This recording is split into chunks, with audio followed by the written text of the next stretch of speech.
Eccoci di nuovo, cari amici, al nostro consueto incontro, nel senso che è già il terzo incontro che noi abbiamo programmato per tutti i giovedì della settimana. La nostra attività è Rita porta buone notizie.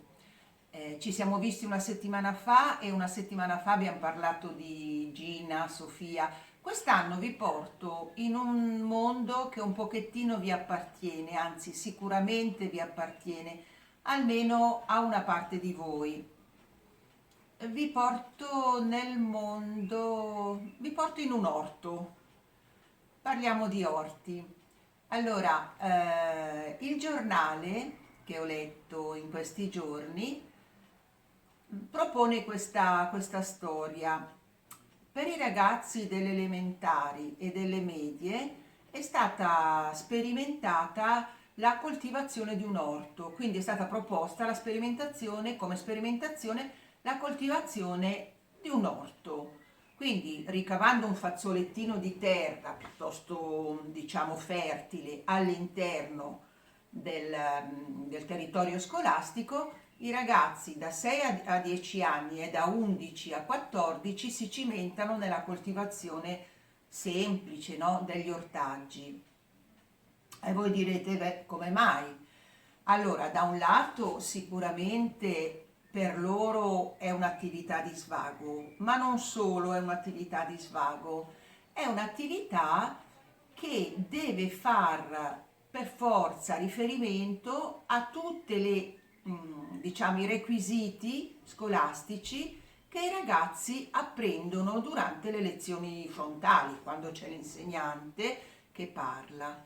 Si chiama interdisciplinarietà, e cioè nel momento in cui il ragazzo o la classe, per esempio, sceglie di seminare, non so, ditemi voi, le piante aromatiche, il basilico, il rosmarino, l'insalatina, eccetera, deve fare tutta una serie di lavori mentali. Allora, per la matematica sicuramente c'è bisogno di un approccio anche matematico, devono sapere quanto costano le piantine, quanti soldi hanno a disposizione, c'è di mezzo anche la geometria perché a fronte di un appezzamento piccolo di terreno lo devono dividere, sempre con l'aiuto di un esperto, lo devono dividere in tante piccole aiuole nelle quali mettere appunto l'insalata piuttosto che il pomodoro. Poi fanno riferimento anche alla loro abilità linguistica, quindi nel momento in cui devono comunicare, devono saper comunicare e magari devono anche fruire, non so, di racconti, di poesie e anche l'arte non è da meno. Stamattina mi guardavo il pittore Arcimboldo, magari alcuni di voi ne hanno sentito parlare e addirittura magari hanno visto qualche opera d'arte.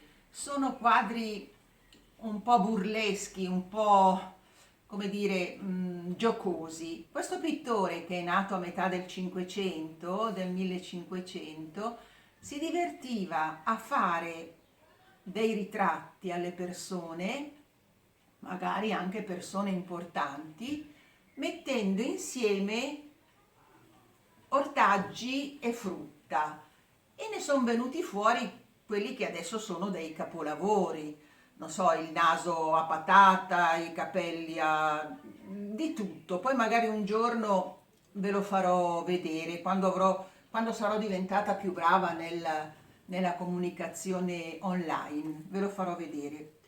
Allora, questa notizia bella dell'orto mi ha fatto ricordare una cosa ancora più bella per voi. Perché?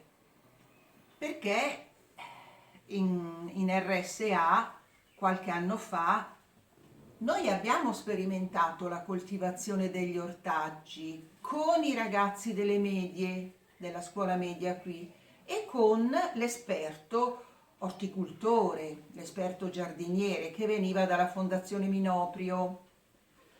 È stata un'esperienza molto molto bella, nel senso che Villa Cenacolo, che è la RSA nella quale abbiamo realizzato questa esperienza, questa sperimentazione, ha tuttora a disposizione un parco enorme. Certamente noi e voi non abbiamo utilizzato questo parco così grande, così bello, ma all'interno del salone sono state predisposte delle vasche in legno nelle quali i ragazzi delle medie insieme a voi hanno deciso che cosa piantare con l'aiuto del, ripeto, mi sembrava che si chiamasse Angelo, insomma, di questo orticoltore, hanno deciso che cosa seminare. Ma la cosa bella era proprio il rapporto uno a uno, cioè ciascuno di voi era affiancato da un ragazzino, in questo caso delle medie, o viceversa, il ragazzino delle medie era affiancato da voi. Chi più di voi ha un'esperienza in questo senso? Sfido chiunque di voi, soprattutto persone che sono nate e cresciute in un contesto di paese, sfido chiunque di voi a non aver avuto un orto, a non aver avuto un piccolo appezzamento di terreno a cui dare le proprie cure per poi vedere i prodotti che nascono. Quell'esperienza lì, ripeto, è stata bella perché vedere i bambini, vedere gli ospiti di Villa Cenacolo con le mani nella terra e attenti agli insegnamenti, ai suggerimenti di questo orticoltore è stato molto bello. Questi vasconi poi sono stati messi all'esterno del patio di Villa Cenacolo e caspita hanno dato i loro frutti. Vi ricordo l'insalatina, mi ricordo il sedano, mi ricordo le piante aromatiche, basilico, rosmarino, erba cipollina, salvia, mi ricordo queste cose e mi ricordo tanto la soddisfazione di alcuni di voi, di voi ospiti, nel vedere che il lavoro che avete progettato dava, nel vero senso della parola, dava i propri i frutti.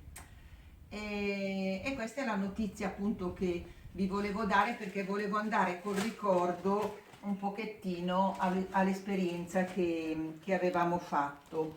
La cosa non da poco per i ragazzi, ma anche per voi e anche per noi, è che coltivare un orto significa anche potersi alimentare in maniera corretta. Cioè, quante volte ognuno di voi avrà pensato e avrà detto ai propri amici, ai propri familiari: ma guarda che è molto più buono il pomodoro colto dall'albero e poi mangiato che non quello comprato al supermercato. Mi sembra una cosa che un valore aggiunto poi.